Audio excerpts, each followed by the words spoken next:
Takže ahojte, ja som Vlad a na základe našich diskusí na R-Raiders CZSK Discorde, kde riešime trials, som sa rozhodol spraviť menšie video k každému challengeu, ktorý tento týždeň máme.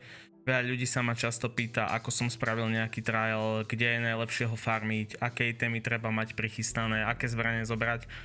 Tak som sa rozhodol, že asi najjednoduchšie bude spraviť video na každý jeden z tých challengeov. Každý si rozoberieme do nejakej inej hĺbky, niektoré viac detailne, niektoré, kde to nebude potrebné, tak trochu menej. Pozrieme sa na to, aké sú najlepšie mapy, aké sú najlepšie stratégie, kde by hráči mali byť pozíciovaní, koľko bodov sa dá získať za jednotlivú mobku alebo napríklad plant a prejdeme si ich všetky postupne. Takže úplne prvý challenge bude Damage do Bastionov.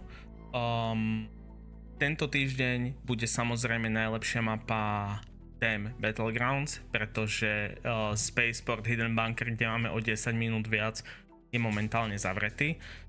Každopádne, čo je dôležité vedieť, že za jedného Bastion dostaneme 4100 bodov.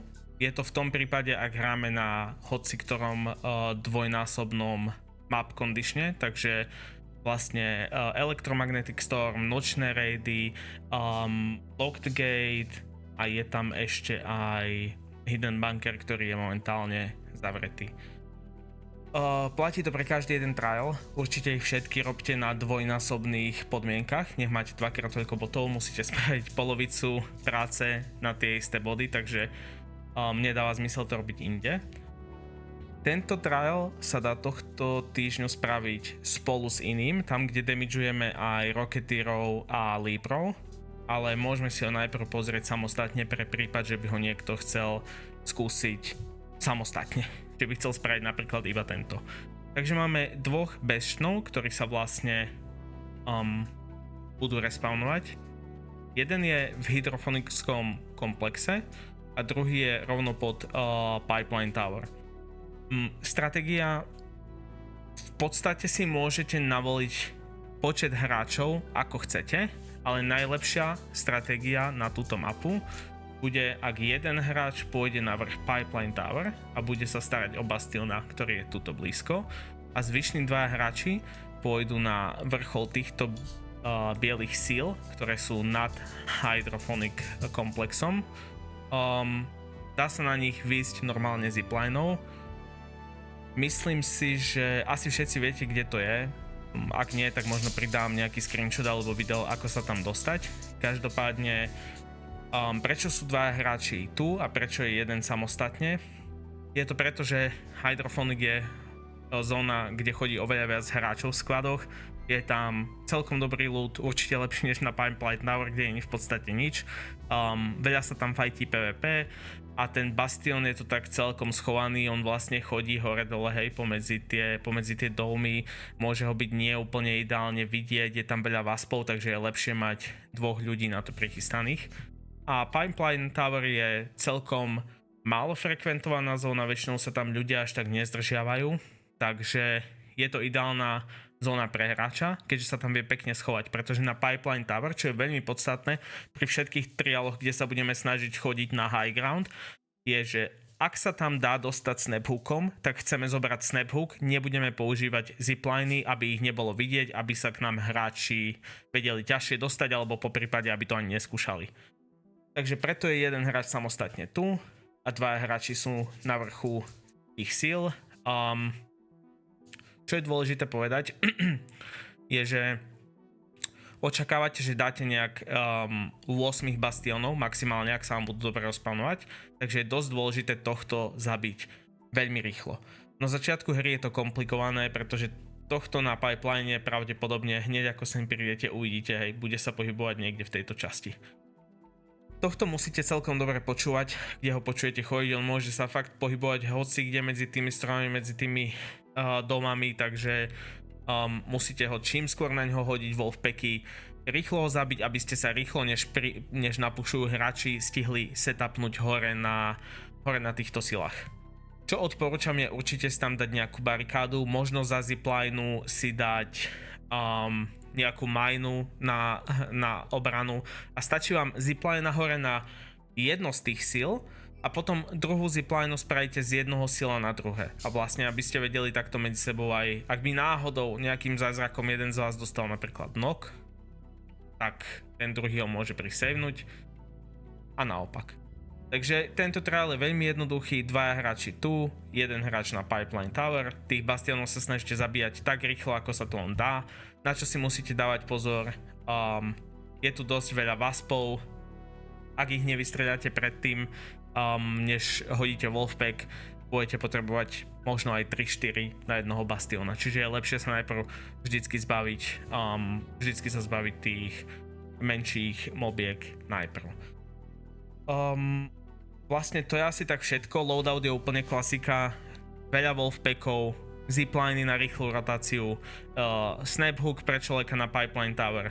Ak si môžete dovoliť Jupiter, tak Jupiter, ak iba Hullcracker, tak Hullcracker v prípade, že by ho bolo treba doraziť jednu nejakú zbraň na PvP, Renegade, alebo čokoľvek preferujete. Takže to je úplne v pohode.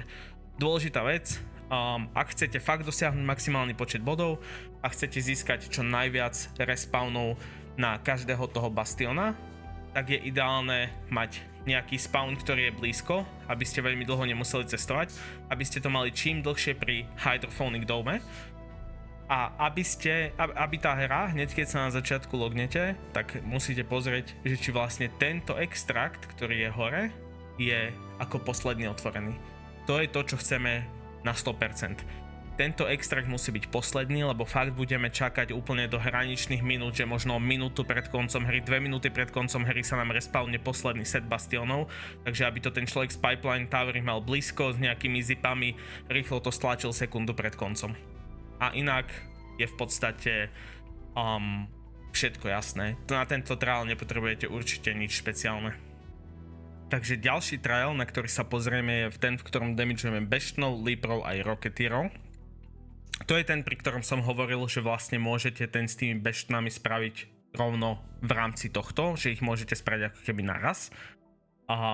To rozloženie hráčov v týchto oblastiach je veľmi podobné, akurát na čo si teraz dávame pozor, že keďže vlastne Rocketeeri a Leapery sú rozmiestnení aj na iných pozíciách, tak potrebujeme pokryť väčšiu plochu mapy.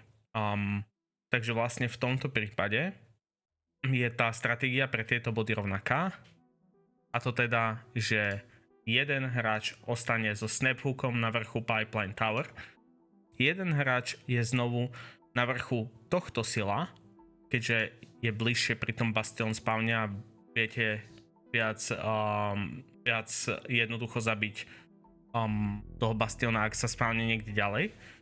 A ten posledný hráč to má ťažké, lebo musí vlastne pokryť tieto časti mapy, kde máme Leaperov a Rocketeerov.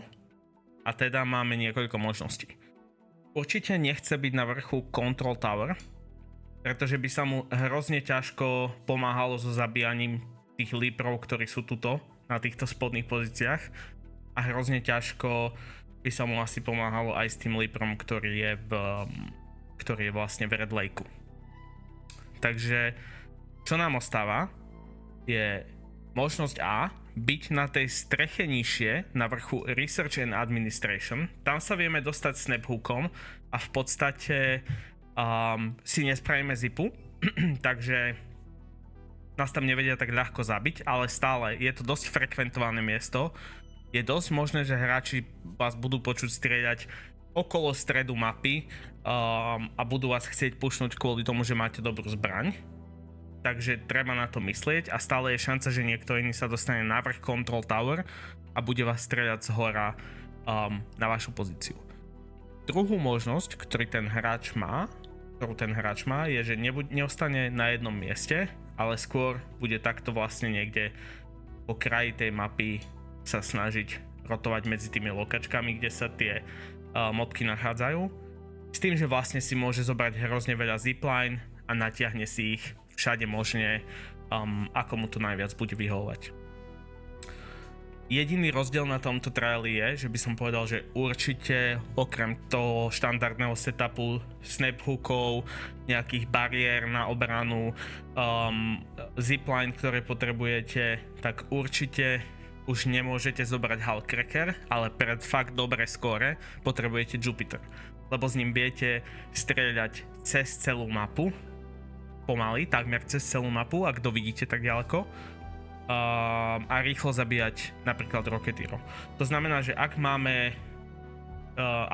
všetci Jupitery, tak ak sa tento človek rozhodne, že bude dole na research, tak tento Rocketeer môže kľudne lietať z tejto strany Control Tower. To znamená, že na ňo nemá uhol. Ale je to úplne jedno, lebo obaja títo hráči na ňo uvidia, na toho Rocketeera v diaľke a môžu s ním pomôcť. S Jupiterom úplne krásne dostrelíte na zopár strelov, spolu zabijete a je dole. To isté vie teoreticky človek z Pipeline pomôcť týmto bastionom, ak by sa niečo skomplikovalo. Človek z Hydrophoniku pomôcť týmto, ak by sa niečo skomplikovalo. Takže je to oveľa lepšia stratégia, keďže streľáme na väčšiu plochu mapy. Takisto tie mobky, napríklad ten Rocketeer, on nie je vyslovene tu, hej. On proste rotuje, on môže letieť kľudne takto, takže je lepšie na to byť pripravený a fakt mať Jupiter než Hullcracker, lebo proste s Hullcrackom určite nespravíte také veľké skóre.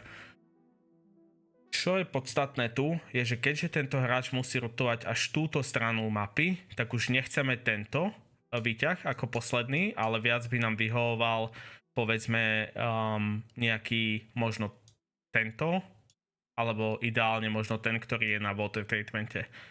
Z tejto časti mapy, už aj keď títo hráči vlastne rotujú smerom k výťahu, tak stále vedia strieľať, ak by sa náhodou niečo respawnlo. Tento človek stále môže dosť dlho čakať pri stlačení tlačidla na respawn posledného Leapera, na respawn posledného Rocketeera okolo veže. Vidí dosť ďaleko do swampov, ak by napríklad ešte chceli zabiť jednoho z týchto, takže je to oveľa lepšia pozícia. Prečo vieme tieto trials robiť spolu? Je to preto, že v oboch týchto trialoch sú hlavným objektívom bastioni. Keďže ako môžete vidieť, jeden bastion stále v nočnom móde dáva 4100 bodov, ale aj Leaper, aj Rocketeer dávajú každý len 2200. Takže mala by byť najväčšia priorita sa zbaviť bastionov a až potom fokusovať vlastne ostatné mobky. Na ďalší challenge, ak chceme maximálny počet bodov, stále ostávame na mape Dam Battlegrounds. Dá sa tu spraviť niečo málo cez 30 000 bodov, okolo 32-33 000 bodov. Takže je to najlepšia mapa na veľký počet bodov. Je dosť kontestovaná. Najväčším problémom je, že vlastne ste rozdelení na veľké úseky mapy a neviete úplne s istotou povedať, kým niekto dobehne, napríklad ak sa spawneme okolo Pale Apartments, tak kým ten hráč, ktorý má červenú zónu, sem dobehne, či už mu to niekto nezbiera. Vždycky budete vlastne dosť závislí na tom, koľko vám toho vyzbierajú nepriateľskí hráči, ale ak sa bavíme o maximálnom počte bodov, toto je mapa, na ktorej sa dá dosiahnuť maximálny počet bodov a to RNG je z veľkej časti ovplyvniteľné. Máme tu niekoľko rozdielnych zón a niekoľko rozdielnych úloh, teda aj loadoutov. Červená zóna je tak jednoduchá a tak bezpečná, že by som povedal, že tento hráč to kľudne môže zabehnúť aj s free loadoutom a pravdepodobne nebude mať problém. Čo sa týka modrej zóny, viac menej veľmi podobný princíp, ale tu už lietajú nejaké tie arky, okolo swampového extraktu sa pohybuje Rocketeer, takže je lepšie predsa len mať viac healov, viac shieldov, zobrať si nejaký loadout a najdôležitejšia je samozrejme zelená zóna. Prečo najdôležitejšia? Lebo to, ako ďaleko alebo ako blízko sa posuniete k tým 32 000 bodov, bude dosť silno záležať od Hydrophonic komplexu, kde vlastne sa spawnuje v tých umelých farmách Moss. Moss dáva veľkú šancu zvýšiť svoj počet bodov, lebo nie vždy sa ho spawne dosť veľa. Častokrát ho hráči vyberú, keďže prídu do Hydrophonic komplexu napríklad lútiť nejaké itemy alebo fightiť, ale keď ten Moss uvidia, tak ho vezmu, lebo je to dosť veľa peňazí za jeden item. Takže zelený hráč by potenciálne sa mal pokúsiť čo najskôr sa dostať do Hydrophonic komplexu a začať tým a potom možno zbierať ostatok. Ak si tú mapu rozdelíte do troch, tak vlastne tých 30 minút je úplne bohato času na to, aby ste obehali všetko. Možno taký dobrý tip je minimálne pre hráča v zelenom poli si zobrať veľa smokov. Lieta tam fakt veľa arkov, je tu aj bastion, takže potrebujete sa tých smokov zbaviť. Teda smoku, potrebujete sa toho agra zbaviť smokmi, aby ste mohli v bezpečí zobrať niektoré kvietky. A potom určite pre všetkých hráčov veľa adrenalin shotov. To vám veľmi pomôže sa hýbať po tej mape rýchlo. Za jeden kvet, nech je to akýkoľvek, dostanete na nočnom mode 300 bodov. Takže je to len o tom, koľko ich stihnete vyzbierať. Ak chcete ísť solo a nechcete nudne tlačiť nejaké úplne najväčšie počty bodov, tak by som to možno spravil na Buried City, kde vlastne v tej jednej budove máte hrozne veľa tých kvietkov v kvetinačoch. Je to galéria, v galérii je hrozne veľa kvietkov v kvetinačoch.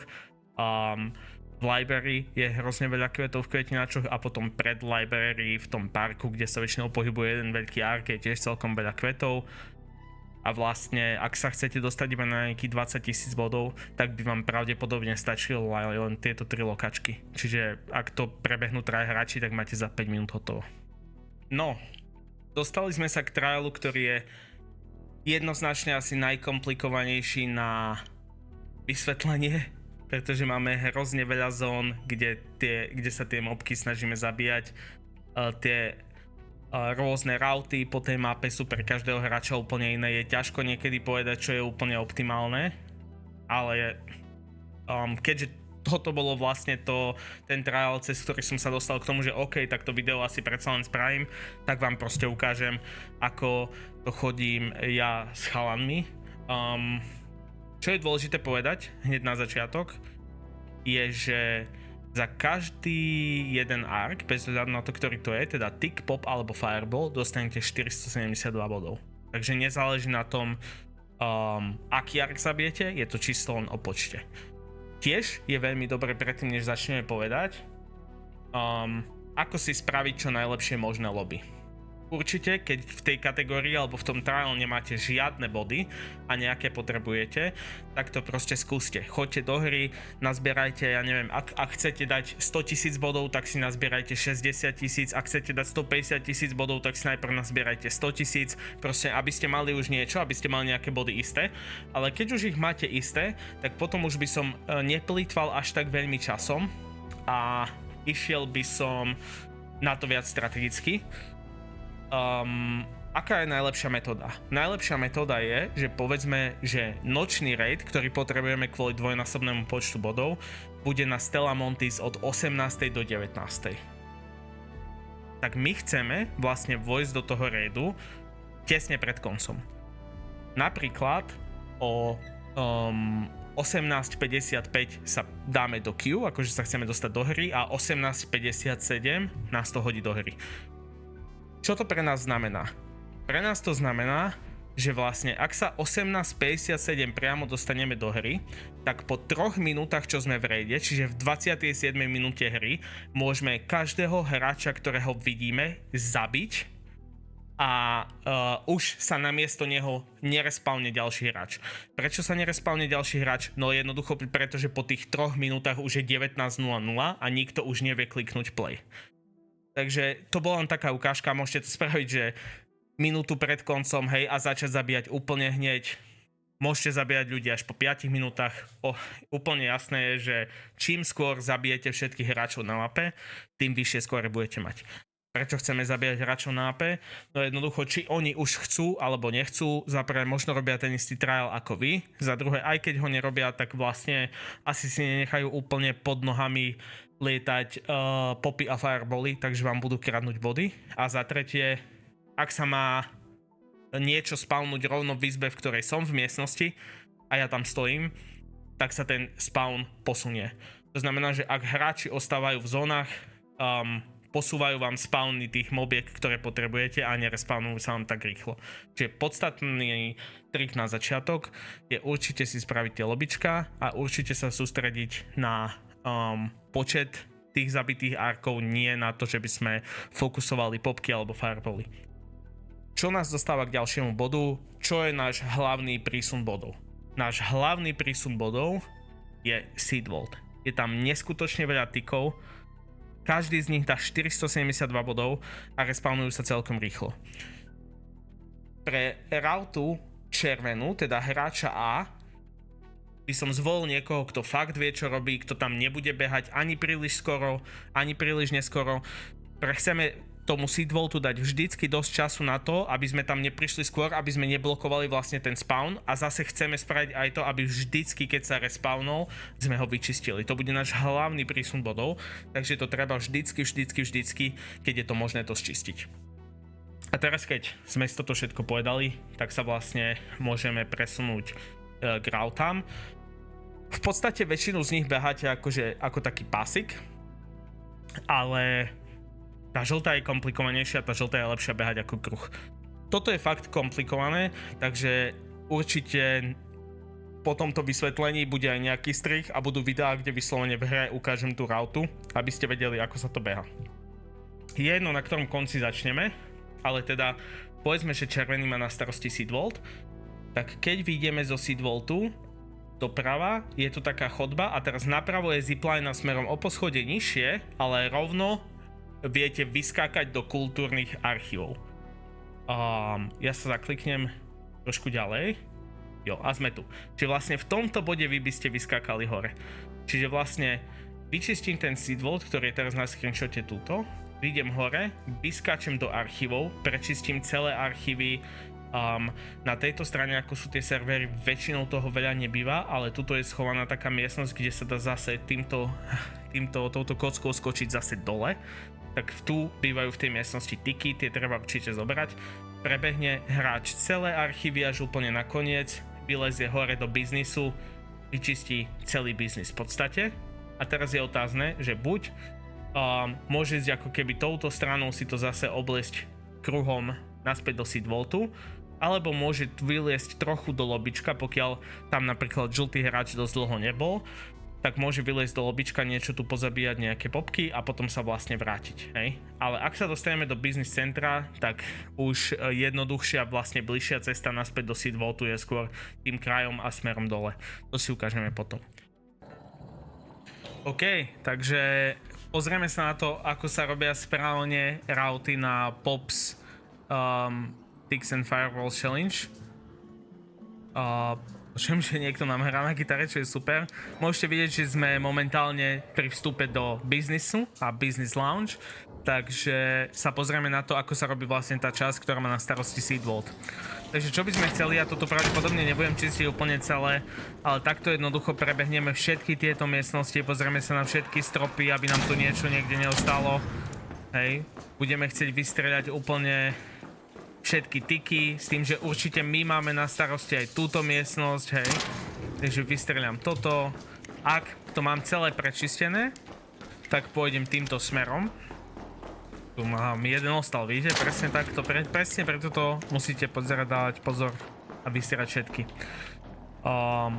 Rovno odtiaľ ideme dole do archívov, v kultúrnych archívoch to isté, dávať bacha na shaderov, je ich tu veľa, preto som odporúčal zobrať ten Hullcracker, aby ste sa s nimi nemuseli zdržovať a utekať pred nimi. V skratke to proste úplne celé prejdeme. Vystreľame úplne všetko, čo sa dá. Ako som povedal, táto tu miestnosť na boku je dosť dôležitá, teda pozrieť, či vám tu neostali nejaké tiky niekde na streche alebo tak. Ak nie, tak proste ešte na konci vie byť síce aj shredder, ale aj nejaké firebally, nejaké popy. Celé sme to prezreli, nič v archívoch nie je, tak touto stranou, vidíte kde som, zídem dole, skočím si sem a už som v Seed Vaulte. V môjom prípade už niekto ten Seed Vault otvoril, ale zišiel by som tadeto dole, našiel by som si tú krabičku, odomkol by som si s ňou, vojdem dovnútra, hľadám tiky, hej, vidíte, je to tu vystrelené, čiže pravdepodobne tu už žiadne nenájdeme, ale pozerám po strechách, po stenách vlastne, či niekde ešte nejaký je. Aha, rovno ich tu máme patkane. Neviem ho trafiť. Tu býva jeden častokrát takto nepríjemne v stene, že mu trčia nohy, lebo jeho textúra je celá v tom. Takže by som v podstate vyčistil celý seed vault. Bacha na toto. Áno, aby vám nedošli nábohy, keď tu máte turetu. Táto je našťastie slepa. Vyčistím celý seed vault.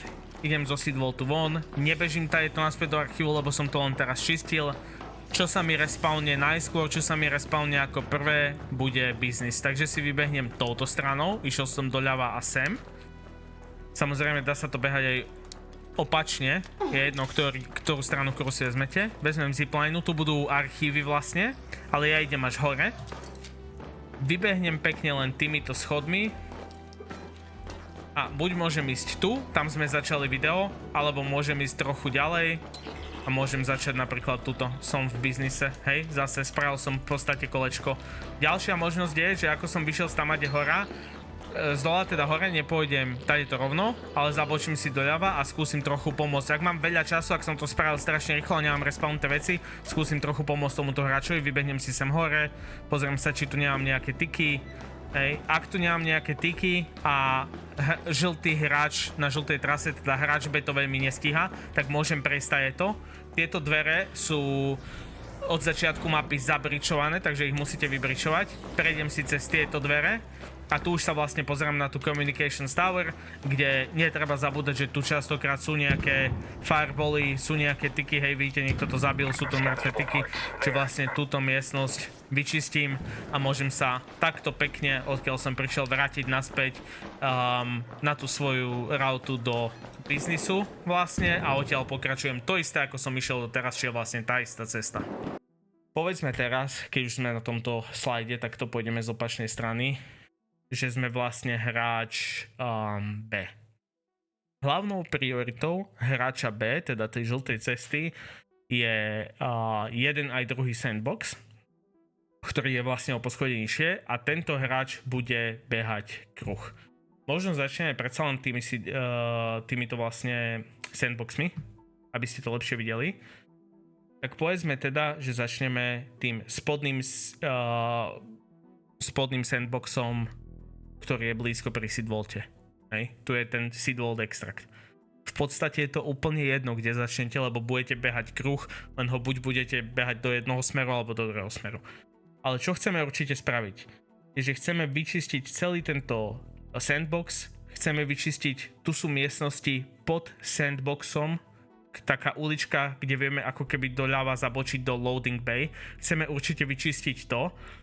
Prejdeme na opačnú stranu, vyčistíme sa tento sandbox a tu máme zo pár možností. Buď si odtiaľto spravíme zipu zase sem, ale na vrchné poschodie, kde je vlastne control room, kde je ich tiež zo pár, alebo môžeme zabehnúť na túto stranu a tady to vieme jednoducho zipou priamo výjsť smerom tam. To si ukážem vo videu, takže je to úplne jedno, len aby ste vedeli, o čo sa jedná. A potom zbehneme zase ďalej a tadeto sa za týmto sandboxom dá zabočiť do lobby metra. Vyčistíme lobby metro, lebo je tu veľa arkov a vlastne keď prejdeme cez tie koľanice na opačnú stranu, tu sa privoláva extrakt v lobby metre, tak tu je vlastne taká malá kocka, do ktorej keď vojete je tam zipa a zipu vezmete hore do lobby. Vlastne tu v tomto bode vidíte. Teraz keď sme v lobby, nejaké popky vedia byť tu, nejaké popky vedia byť tu aj na hornom, aj na dolnom podlaží, čiže to proste bum bum bum, uvidím to, vystrelám to, vybavené. A máme zo pár možností. Dole sú vždycky shreddery, na ktorých si treba dávať pozor, aby vás nezabili. Čo ja hovorím, že je ideálne, je vlastne odtiaľto, ako vidím so zipou, si už rovno natiahnuť jednu zipu hore na tento most a druhú zipu stále hore sem. Prečo mi to pomôže? Lebo vidím z tohto výťahu, vystrelám všetko, na čo uvidím, vezmem túto zipu hore, po nej keď zabočíte iba trošku kúsok, len musíte zájsť až sem, lebo vlastne tam má ten plafón taký záhyb, za ktorý vy ako keby nevidíte a na ňom je pripevnených zo pár tykov. Čiže zajdete sem, vystreľate tie tyky nad vami na ako keby plafóne, vezmete tú zipu, prejdete ďalej a teraz tu si potrebujeme otvoriť tento priechod, vypáčiť vlastne do Atria. V Atriu vieme mať zo pár populatikov, ktoré keď tak vystreláme, ale dosť podstatné je, že sa odtiaľ chceme dostať do Communication Tower, kde je tiež občas nejaká tá firebola a sú tam hlavne tyky. Keď to spravíme, tak vlastne vidíme naspäť vonku z Atria, takto krásne prejdeme do ako keby loading bayu na vrchné poschodia a keď zabočíme doľava, tu sú zase dve krabice, dve boxy, do ktorých viete vojsť a sú v nich zipliny smerom dole. Ako náhle tú zipline vezmem, pardon, som sa už preklikol na ďalší trial, ako náhle tú zipline vezmem, tak vidím odtiaľto dole v loading bay, len odtiaľ vidím, zabočím doľava, prejdem cez dvere a som v spodných sandboxoch, ktoré som vyčistil ako prvé, takže už by mali byť respawnuté. A behám ten istý kruh stále dookola. OK, takže sme momentálne v sandboxoch a to je to, kde by žltý hráč alebo hráč B začal svoju rautu. Čiže vlastne by som vyčistil celý tento priestor. Z neho by som zišiel takto dole. Tu si treba dávať pozor na túto časť, lebo je ich tu fakt veľa. Ako som vravel, hej, toto treba poriadne prečistiť, nezabudnúť na nič. Môžeme zbehnúť trošku sem dole, pretože tuto dole sa nám občas zasekne nejaký ten pop alebo fireball a na nich nechceme zabudnúť. Keď to prejdeme, tak bežíme ďalej smerom do vrchných. Prídeme do týchto sandboxov, tých druhých. A teraz nad nami je control room, kde je tiež veľa tykov a teda popov a fireballov. Takže možnosť číslo 1 je spraviť si tú zipu a chodiť tam zipou. Možnosť číslo 2 je zabočiť, ako som ja zabočil sem doľava. Vyčistiť celý tento sandbox, ktorý v mojom prípade už vyčistený je, ako môžete vidieť. Tu na cestičkou si jednoducho vyskočím zipou. Hej, zabočil som on doľava, vyskočím si zipou. Otvorím si dvere. A v podstate som rovno v tej miestnosti, do ktorej sme pozerali, že by som si mohol spraviť zipu. Poriadne to tu pozriem. Či tu niečo žije, nežije. Ak nie, vrátim sa dole. Tam isto, kde som pred chvíľou bol. Nebočíme nikam ino, ideme presne tu, odkiaľ sme prišli. A našou pointou je dostať sa do lobby metra touto stranou. Takže vlastne, ak by ste mali zipu, tak ani nemusíte prichádzať tak, ako som išiel ja po tamtej strane, ale môžete výjsť len ďalej pokračovať touto stranou, vyčistiť ten sandbox, zobrať zipu do horných miestností a vrátiť sa naspäť dole. Pokračovať touto stranou, dostaneme sa do lobby metra. Tu vedia byť v metre, momentálne si to niekto pripovolal, ale hello man, ale vedia tu byť popy a firepoly. Ako náhle ich vyčistíme, vezmeme, ako som vravel, túto zipu, ktorá nás dostane hore do lobby. V lobby tu vedia byť tiež nejaké popy a tyky, takže toto tu vyčistíme. Pozriem sa na opačnú stranu, či tam nemám tu na týchto, v tomto okolí býva fireball a pop. Ak nie, ako som spomínal, jedna zipline pôjde tuto hore. A teraz, to je tá stena, ktorú som spomínal, že vlastne ak neprejdete za ňu, aby ste videli, tak sa na vás tie tyky nenágria, ale tie tyky sa spawnujú na nočnej mape na tejto stene, alebo na tomto strope, niekedy vojdu až sem. Toto úplne rýchlo vyčistím, v momente, keď to mám vyčistené, prídem, spravím si ďalšiu zipu, až niekde kľudne až tam. Vezmem zipu. Toto tu pravdepodobne vyčistil hráč, ktorý rieši Seed Vault a business, ale ak by nie, tak mu to proste zastrelím. Pokračujem ďalej. Tu sú tie dvere, ktoré som spomínal, že treba bričovať smerom do Atria.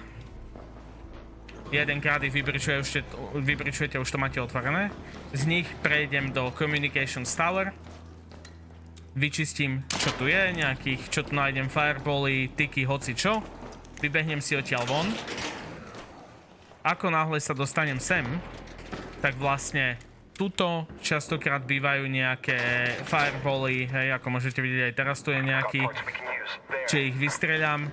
Ako náhle ich vystreľam, bežím proste krásne takto dole smerom do karga, hej, vidíte, prebehol som si za Atria smerom sem. Zidem dole schodmi, tu občas vie byť tiež nejaký ten pop.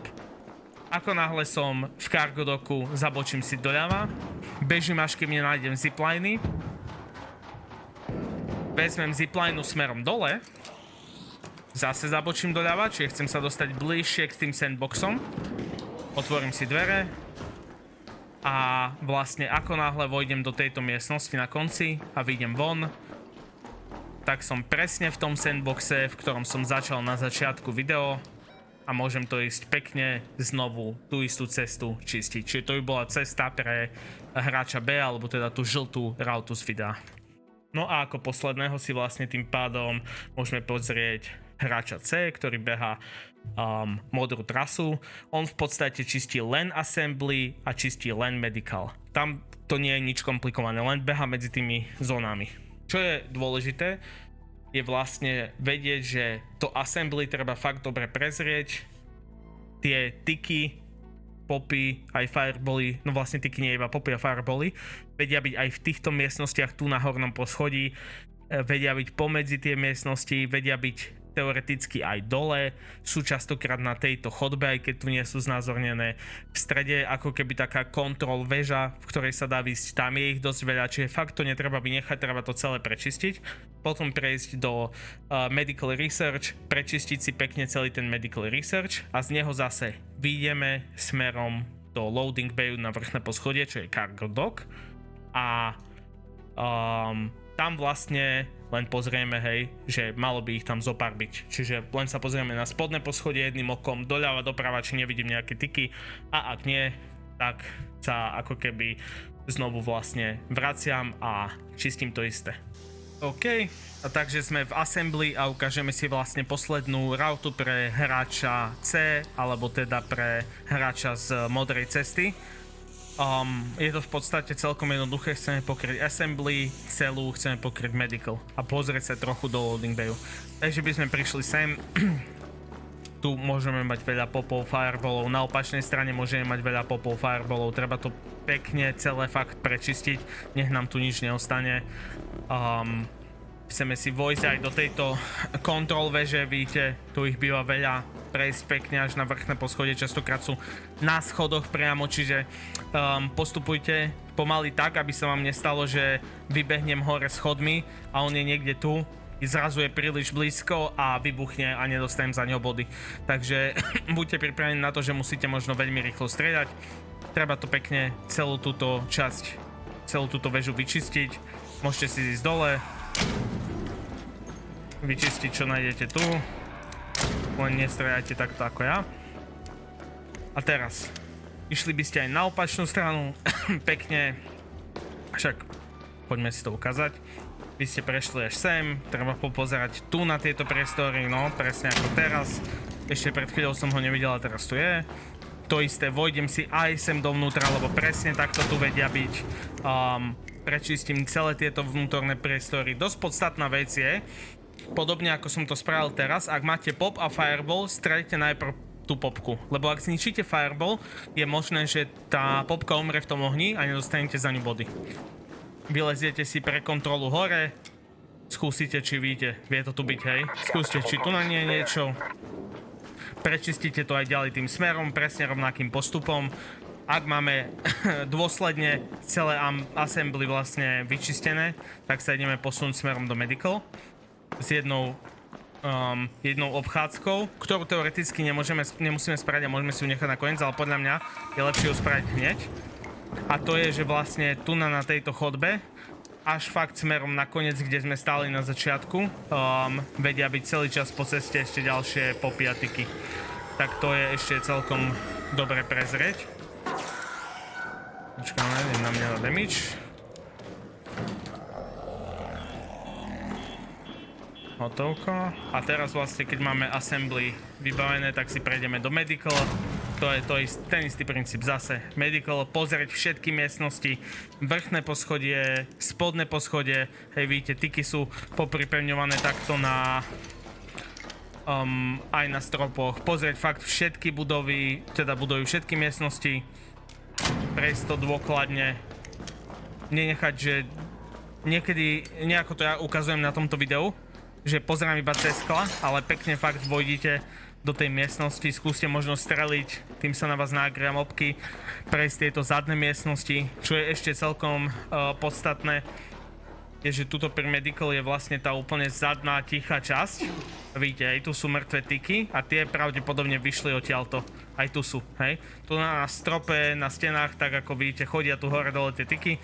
Čiže nezabudnúť na túto zadnú viewing deck miestnosť. A keď to máme hotové, tak vlastne posledná vec, ktorú môžeme spraviť, je, že sa skúsime približiť smerom zase k loading bayu. Čiže to už, kade si to prebehnete, je v podstate úplne jedno, ja to pôjdem tade. A keď vybehnem do loading bayu, tak v podstate sa len môžem pozrieť, či náhodou tu na niekde nemám nejaký fireball, či niekde dole, okolo tých ramp nie je nejaký fireball. A ak nie, tak bežím tú istú cestu naspäť. Pre tohto človeka je ešte dôležitejšie zobrať Hullcracker ako pre ostatných, pretože sa vám tu vedia spawnúť 3 shreddery v medicali, 3 turety a zrazu je tu toho strašne veľa. Takže ideálne je zobrať si ten Hullcracker so sebou. A to je v podstate všetko. Pre hráča v Ačku je určite veľmi dobrá burleta, lebo sa zaoberá hlavne tykmi a na tie je najlepšia. Pre hráča v Bčku a v Cčku burleta nemusí byť až tak potrebná, lebo tam je tých tykov menej. Pre hráča v Bčku určite nie, hráč v Cčku si to môže rozmyslieť. Ale čo chceme je, že určite chceme nejakú PvP zbraň, čiže čo už vám vyhovuje, to už je akože na vás. Myslím, že Venator je super, lebo vlastne veľmi dobre funguje aj proti fireballom, aj proti popom, čiže ho môžete používať vyslovene aj na čistenie toho, alebo ak nie, tak nejakú viac alebo nejakú silnejšiu zbraň, napríklad ako je Torrente a na firebally a popy si vezmeme Anvil. Dôležité je povedať, že určite nechceme na tej zbrane silencer.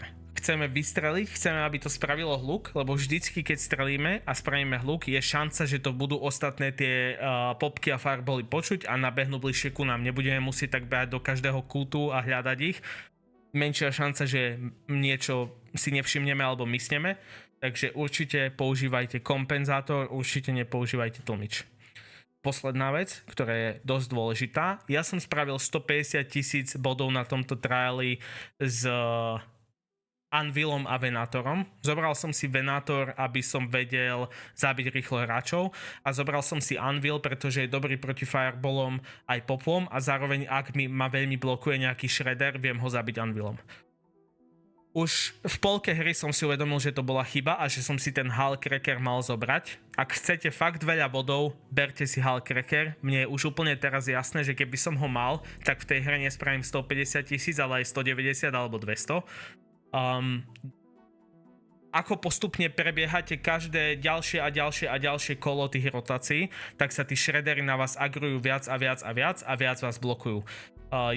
Častokrát sú už potom traja na jednom mieste, je to nebezpečné, musíte zastaviť, musíte nejakého zabiť, s tým Anvilom to trvá dlhšie. Ak si vezmete Hullcracker, sú to, ja neviem, možno že 3 náboje do tela, ak mierite tam dole na tie jeho propelery a hotovo, nemusíte nič riešiť.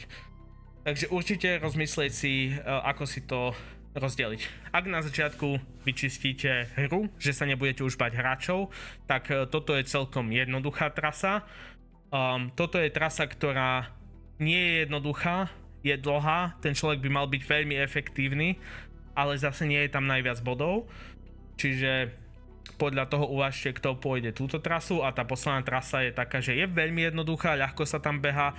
Jedné, čo vás môže trošku zaskočiť je, ak v archíve napríklad na vás skočí tick priamo vtedy, keď shredder ide strieľať alebo tak to vie byť problém, preto fakt odporúčam si zobrať ten Hullcracker.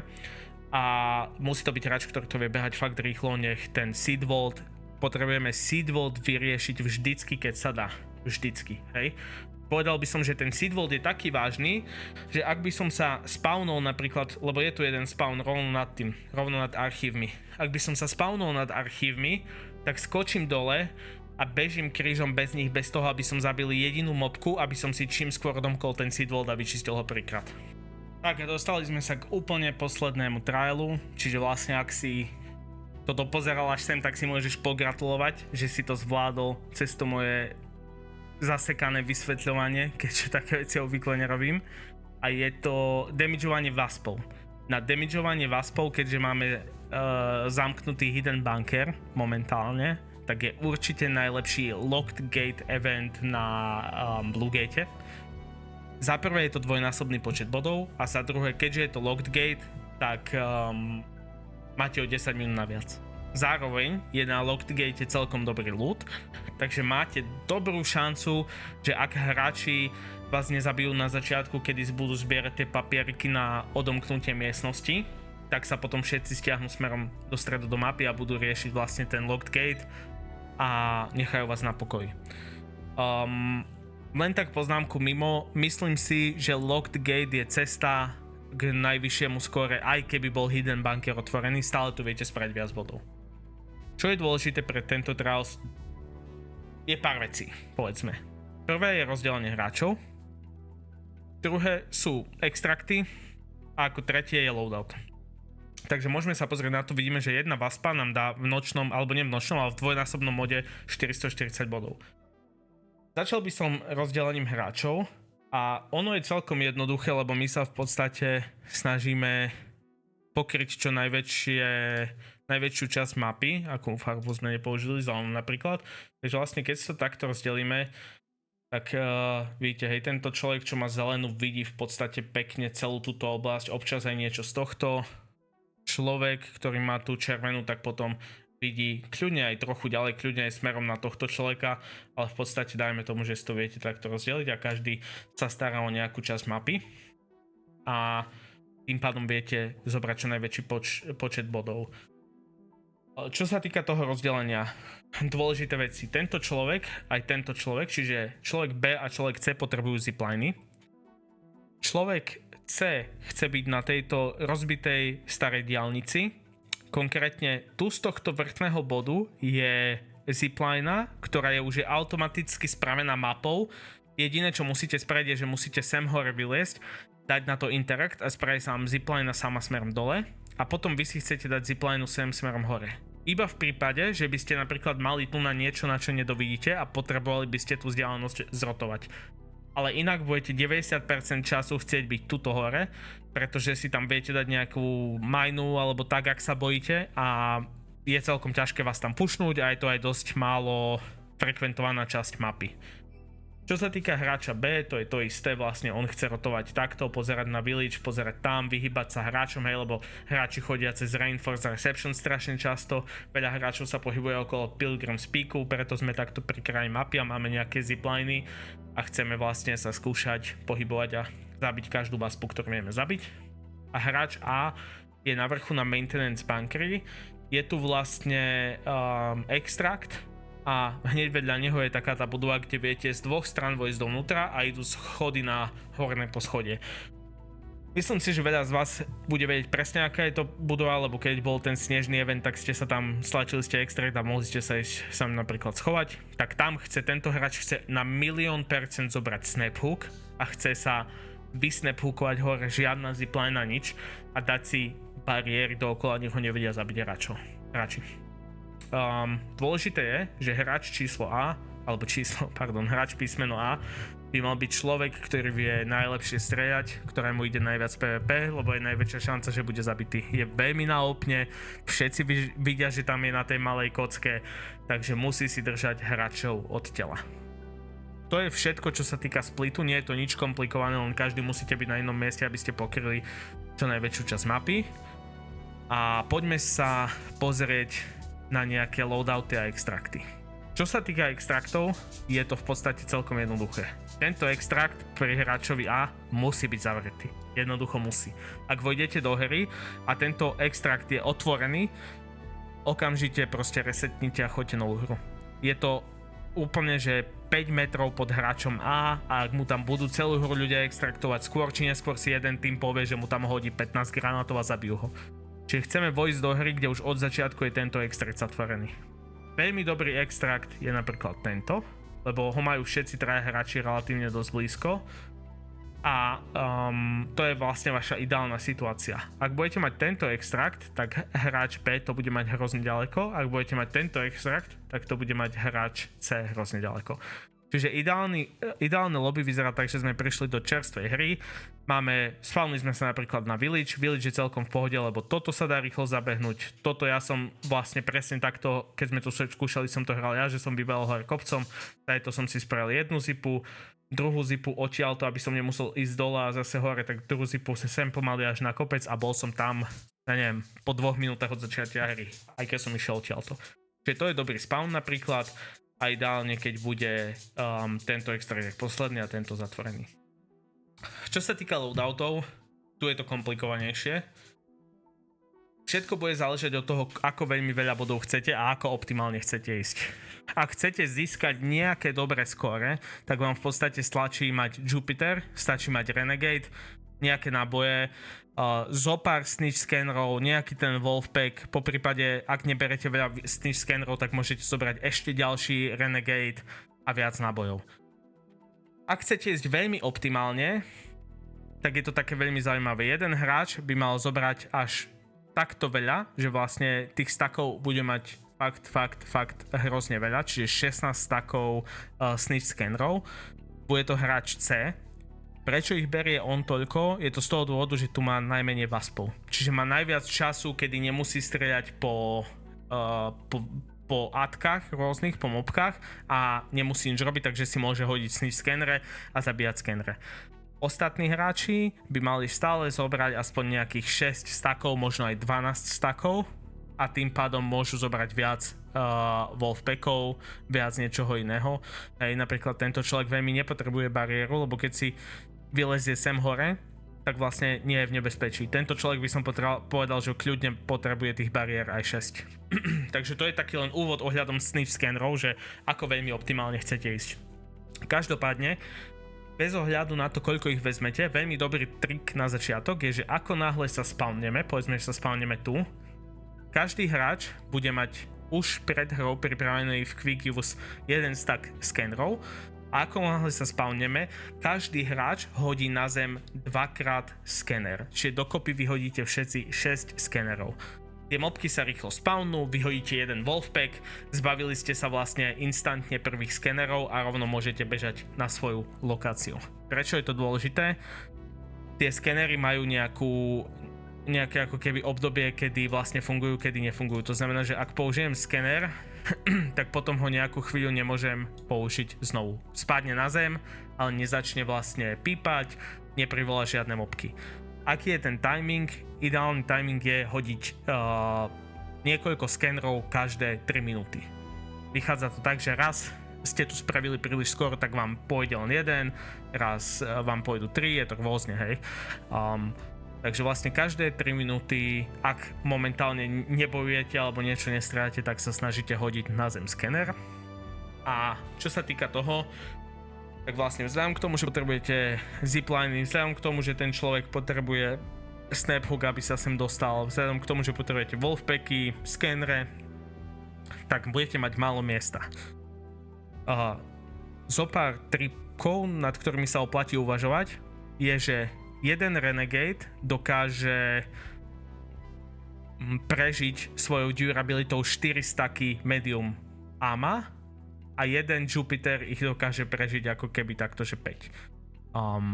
Takže vlastne ak vezmete Jupiter, tak sa neoplatí brať veľmi viac ako 5 stackov toho Energy ama. Ak berete jeden Renegade, neoplatí sa brať viac ako 4 stacky medium ama, lebo to tá zbraň na leveli 4 aj tak neprežije kvôli durabilite, proste sa skôr rozbije. Ak by ste náhodou brali 3 zbrane, treba si uvedomiť, že s Jupiterom treba prichádzať do hry už s equipnutým, že ho máte v aktívnom slote, pretože v takom prípade už má v sebe automaticky nabitých 5 nábojov zdarma, čo je super. To je vlastne asi tak všetko, čo sa týka tých loadoutov. Nič komplikovanejšie by tu už nemalo byť. A je to len o tom, ako sa rozdelíte. Samozrejme, ako môžete vidieť, tento človek, ktorý potrebuje veľa snitch scannerov, nemôže mať survival augment. Musí mať cautious augment, lebo inak by sa mu tam ani nezmestilo toľko vecí. A to je asi tak celá tá zložitosť tej situácie. Myslím si, že sme si teda prešli úplne všetky triály. Ja vám ďakujem, že ste toto sledovali až do konca, že ste to nejak zvládli. Dúfam, že som aspoň niekomu pomohol. Ak budete mať akékoľvek ďalšie otázky, môžete mi napísať na Twitch, môžete mi napísať do komentárov, môžete napísať priamo na tom CZSK Arc Raiders Discorde, ktorý určite bude v popise a dúfam, že sa možno uvidíme niekedy v budúcnosti zase pri niečom podobnom. Čaute.